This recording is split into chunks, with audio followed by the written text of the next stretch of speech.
जानना है चैप्टर में जो आवेश आपका है, तो वो आवेश आखिर होता क्या है, ये सब अब हम लोग को जानना है। आइए, आवेश बोलिए या विद्युत आवेश बोलिए, क्योंकि हम लोग बिहार बोर्ड से हैं। बहुत सारे ऐसे बच्चे जिनको हाथ पकड़ के भी सिखाते हैं तब पर भी नहीं सीख पाते हैं। तो इसलिए आवेश या विद्युत आवेश, जब भी बात हो आवेश या विद्युत आवेश, तो दोनों एक ही शब्द है, अर्थात चार्ज या इलेक्ट्रिक चार्ज।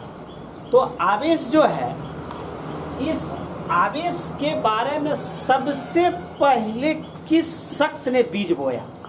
सवाल ये उठता है कि आखिर ये जो आवेश शब्द आया, इस आवेश की उत्पत्ति जो हुई, सबसे पहले किस वैज्ञानिक ने इसकी उत्पत्ति की है? तो ईसा से 600-700 साल पहले, अब यानी कि अभी से तकरीबन 2600-2700 साल पहले थेल्स नामक वैज्ञानिक, गणित में भी पढ़े होंगे थेल्स का पढ़े में, तो थेल्स नामक वैज्ञानिक अपने प्रयोग के क्रम में क्या किए कि अंबर के रड को, अंबर के छड़ को रेशम की खाल या फिर बिल्ली की खाल से रगड़े। अंबर के रड को रेशम की खाल या बिल्ली की खाल से बारी बारी से रगड़े। तो थेल साहब देखे कि जब अंबर के रड को रेशम की खाल के साथ रगड़ा जाता है, घर्षण कराया जाता है, तो घर्षण कराने में क्या होता है कि अंबर में एक ऐसा गुण आ जाता है, अंबर जो पदार्थ है उस अंबर में एक ऐसा गुण आ जाता है, आंतरिक गुण आ जाता है, जिससे अंबर छोटे छोटे टुकड़े को, जैसे धुलकन हुआ या कागज का छोटा छोटा टुकड़ा हुआ, तो छोटे छोटे धुलकन को अंबर अपनी ओर आकर्षित करता है। अब अंबर जब छोटे छोटे टुकड़े को आकर्षित करता है, देखिए एक सिंपल सी बात है कि आप कागज का छोटा छोटा टुकड़ा ले लीजिए, जैसे मान लेते हैं, देखिए ये है और इस पर हम कागज का एक छोटा सा टुकड़ा दे दिए। अब इस कागज से छोटे से टुकड़े को ले लीजिए और इस टुकड़े में हम इस पेन को लिए, टुकड़े में इस पेन को सटाए, तो देखते हैं कि ना ही आकर्षित हो रही है और ना ही विकर्षित हो रही है। आपको जानना है आवेश का परिभाषा। जैसे मान लेते हैं कि यही कागज का एक छोटा सा टुकड़ा है, अब इस टुकड़ा में क्या कर रहे हैं, बैलून है, एक अलग पदार्थ है, अब बैलून है, इस बैलून को यहाँ पर इसे टच कराए तो देखते हैं कि कहीं किसी तरह का कोई परेशानी नहीं होती है, ना ही आकर्षित होती है और ना ही विकर्षित होती है।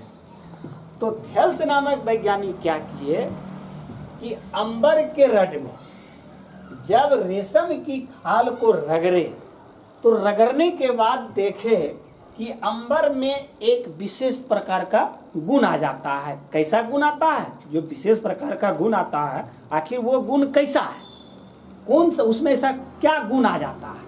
तो अंबर में देखा गया कि अंबर उस छोटे से टुकड़े को अपनी ओर क्या करता है, आकर्षित कर लेता है। जैसे देखिए, अब ये जैसे बैलून है, इस बैलून को हम क्या किए, अपने बाल में ऐसे करके रगड़े, बाल में, अपने बाल में थोड़ा स्थिर से, जरूरी नहीं है तुरंत करिएगा फिर नहीं होगा, तो बाल में इसको, इस बैलून को हम ऐसे करके रगड़े और रगड़ने के बाद क्या किए, जब इसको इसमें रगड़े हम पूर्ण रूप से, रगड़ने के बाद इस कागज के छोटे से टुकड़े में हम ऐसे किए, देखिए कैसे हो गया, जैसे इसको यहाँ किए, नहीं देखे, देखो इधर फिर से देखो, ऐसे करके इसको हम रगड़े और रगड़ने के बाद जब हम इसको रगड़ने के बाद जब हम यहाँ लाए, देखो गजब हो गया। तो ये देखे कि जैसे रगड़े और रगड़ने के बाद जैसे ही छोटे छोटे टुकड़े में हम सटाए, तो यह क्या किया, इस छोटे से टुकड़े को अपनी ओर आकर्षित कर लिया। क्योंकि ये बहुत दिन पहले की बात है और बहुत दिन पहले की बात है, और थेल साहब ऐसा बताए थे कि जब एक पदार्थ को दूसरे पदार्थ से रगड़ा जाता है तो उस पदार्थ में आवेश उत्पन्न होता है, जिसके कारण आकर्षण बल लगता है। इतना बात थेल साहब कहे थे, आज से तकरीबन 2600 साल 2700 साल पूर्व की बात ये है। उसके बाद ये बेचारे, इनकी मृत्यु हो गई। तकरीबन 2000 वर्षों तक आवेश के बारे में किसी भी वैज्ञानिक ने किसी भी तरह का खोज नहीं किए। उसके बाद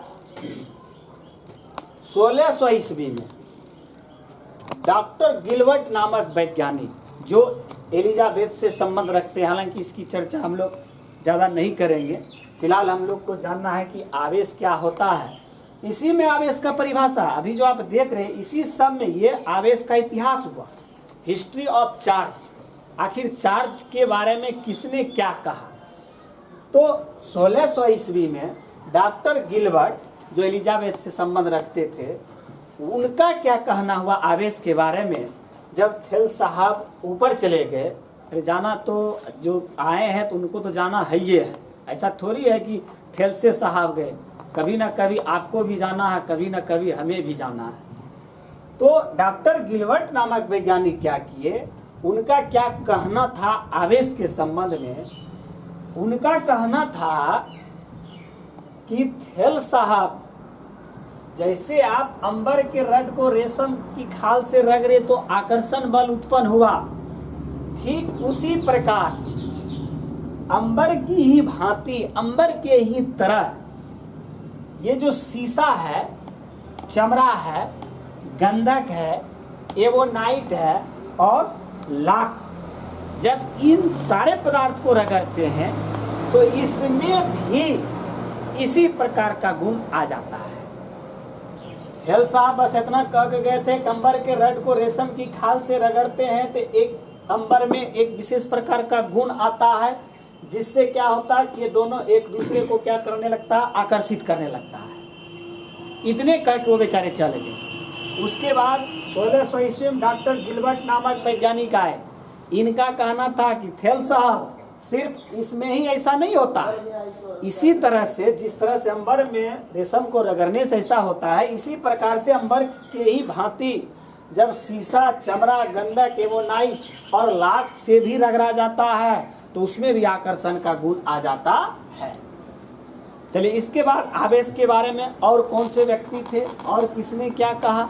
जैसे 1646 ईस्वी में थॉमसन ब्राउन नामक वैज्ञानिक बताए, उनका कहना हुआ, देखिए थेल्स और गिलबर्ट का कहना था कि आकर्षण का गुण आता है, आकर्षण अपनी ओर खींचता है, और थॉमसन ब्राउन का कहना था कि जब दो या दो से अधिक वस्तुओं को जब आप रगड़ते हैं तो सिर्फ आकर्षण का ही गुण आता है, ये बात नहीं है।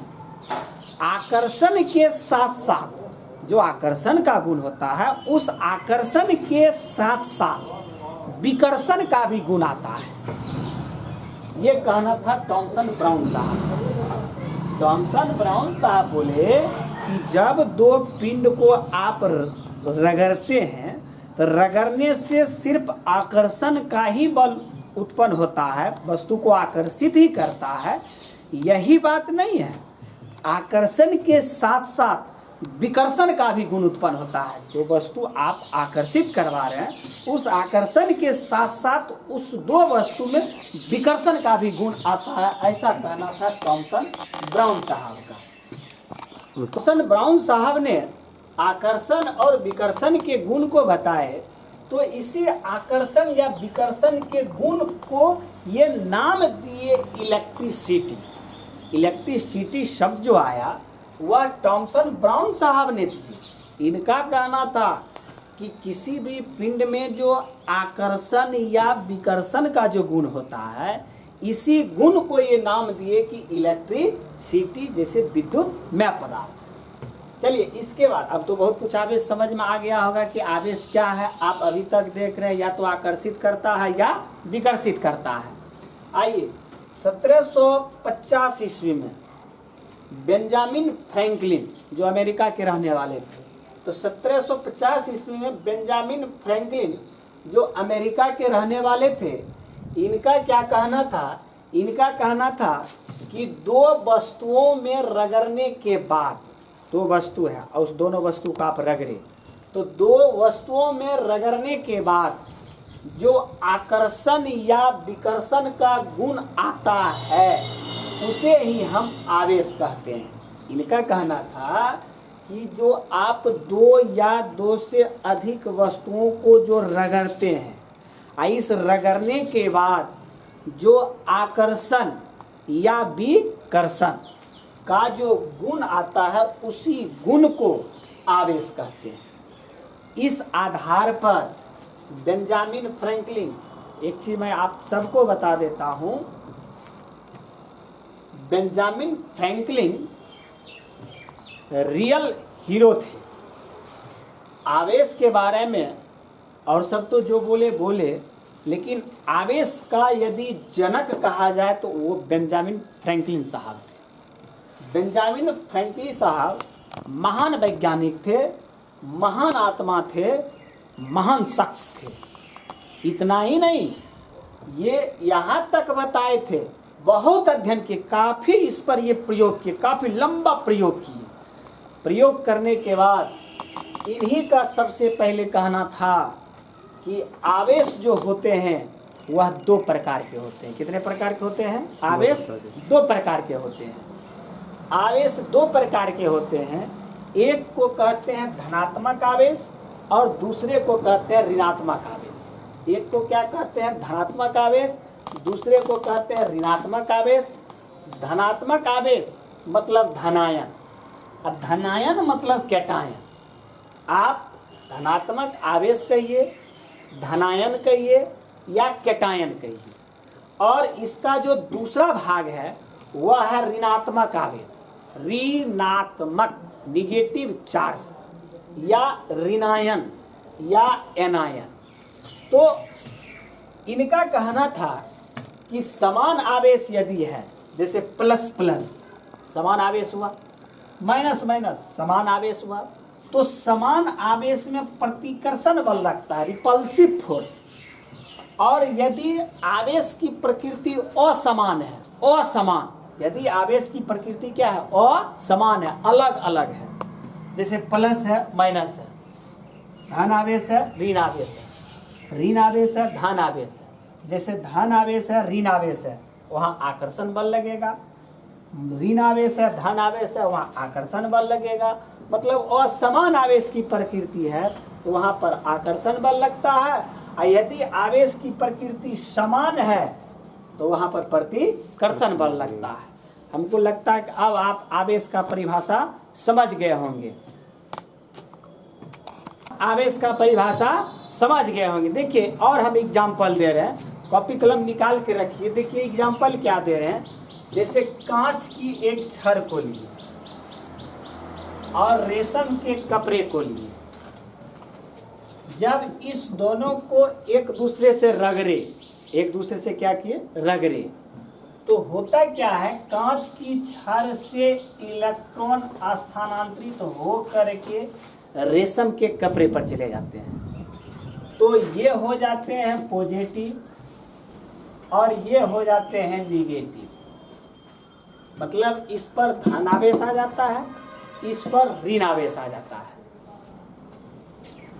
बिल्ली की खाल को जब प्लास्टिक की छड़ से रगड़ा जाता है तो बिल्ली की खाल से इलेक्ट्रॉन कौन स्थानांतरित होता है? इलेक्ट्रॉन। किसका स्थानांतरण होता है? इलेक्ट्रॉन का स्थानांतरण। किसका स्थानांतरण होता है? इलेक्ट्रॉन का स्थानांतरण।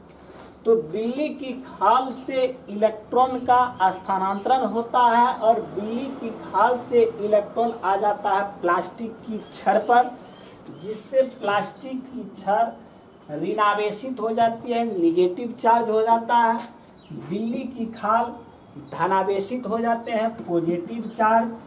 अब बिल्ली की ही खाल को यदि आप एवोनाइट की छड़ से रगड़ते हैं तो बिल्ली की खाल से इलेक्ट्रॉन का स्थानांतरण एवोनाइट की छड़ पर होता है, जिससे एवोनाइट की छड़ निगेटिव हो जाती है, ऋण आवेशित हो जाती है, निगेटिव चार्ज हो जाता है और बिल्ली की खाल पर पॉजिटिव चार्ज होता है।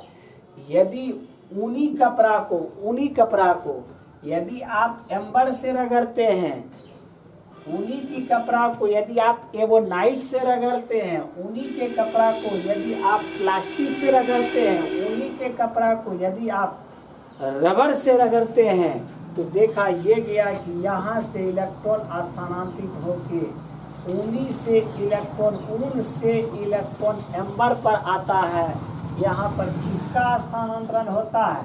इलेक्ट्रॉन का स्थानांतरण होता है। किसका स्थानांतरण? इलेक्ट्रॉन का स्थानांतरण होता है। और ऊन से ही एम्बर पर जैसे इलेक्ट्रॉन का स्थानांतरण जिस तरह से होता है, उसी तरह से इलेक्ट्रॉन का स्थानांतरण एवोनाइट पर होता है, प्लास्टिक पर होता है, रबर पर होता है। तो आप फाइनली कह सकते हैं कि एम्बर पर निगेटिव चार्ज होगा, एवोनाइट पर निगेटिव चार्ज होगा, प्लास्टिक पर निगेटिव चार्ज होगा, रबर पर निगेटिव चार्ज होगा, क्योंकि इलेक्ट्रॉन का स्थानांतरण होता है। इलेक्ट्रॉन मीन्स ऋण आवेश। और यहाँ से सारे नहीं, कुछ इलेक्ट्रॉन निकलते हैं, तो कुछ इलेक्ट्रॉन निकलने के कारण इस पर कैसा आवेश होगा? पॉजिटिव धन आवेश होगा। तो इस तरह से आप ये देख चुके हैं कि आवेश की जो उत्पत्ति हुई, उसको उत्पत्ति करने वाले वैज्ञानिक का नाम क्या था? थेल्स साहब था। थेल्स साहब ही आवेश की उत्पत्ति किए थे। उसके बाद थेल्स साहब के बाद डॉक्टर गिलबर्ट साहब आए थे। गिलबर्ट के बाद थॉमसन ब्राउन साहब आए थे। थॉमसन ब्राउन के बाद रियल हीरो आवेश का जनक उस महान शख्स का नाम था बेंजामिन फ्रैंकलिन, जो अमेरिका के रहने वाले थे।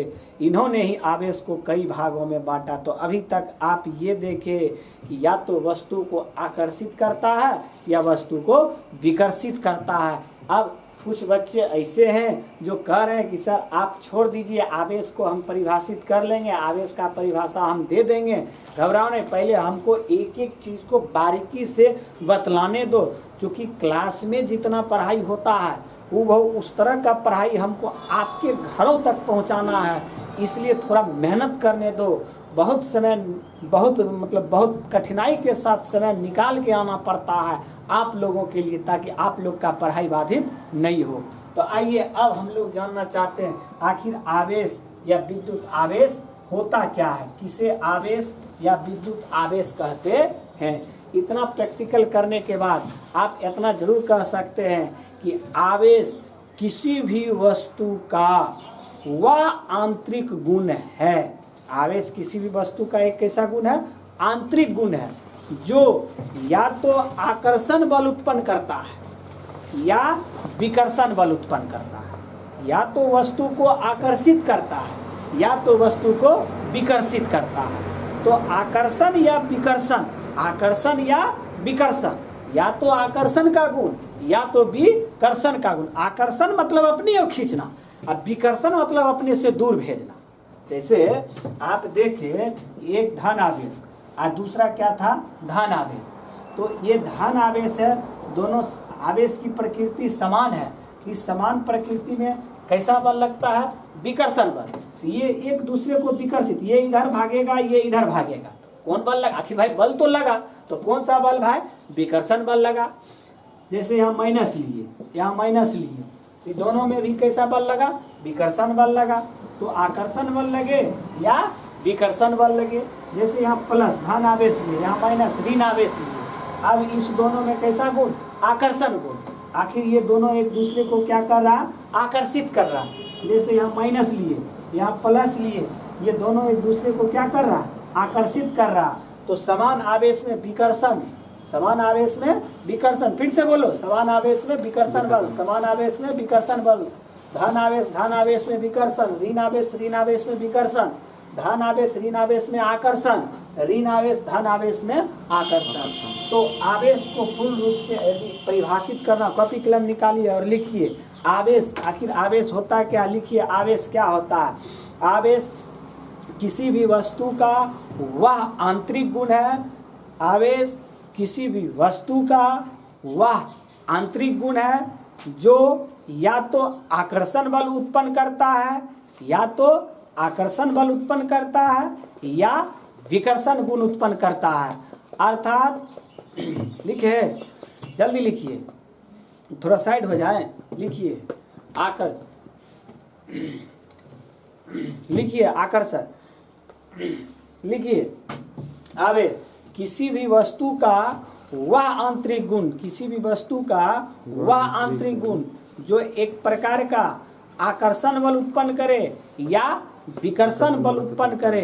अर्थात आकर्षण या विकर्षण, आकर्षण या विकर्षण बल उत्पन्न करने वाले गुण को विद्युत आवेश कहते हैं, विद्युत आवेश कहते हैं।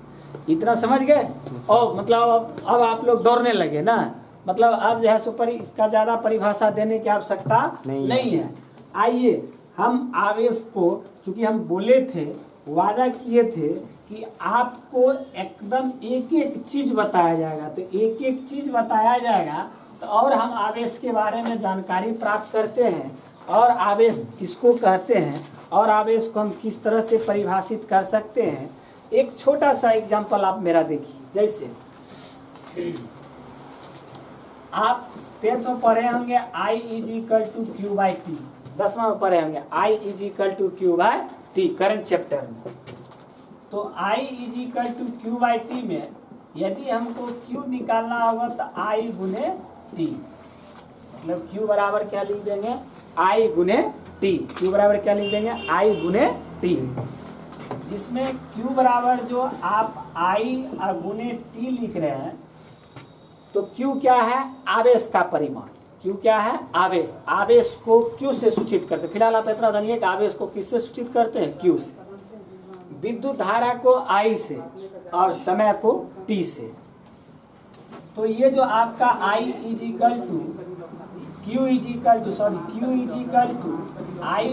T जो है, तो इसमें Q IT में I आपका करंट है, T आपका समय है, Q आपका आवेश है। तो आवेश किसे कहते हैं उतना तक समझ गए तो ठीक है।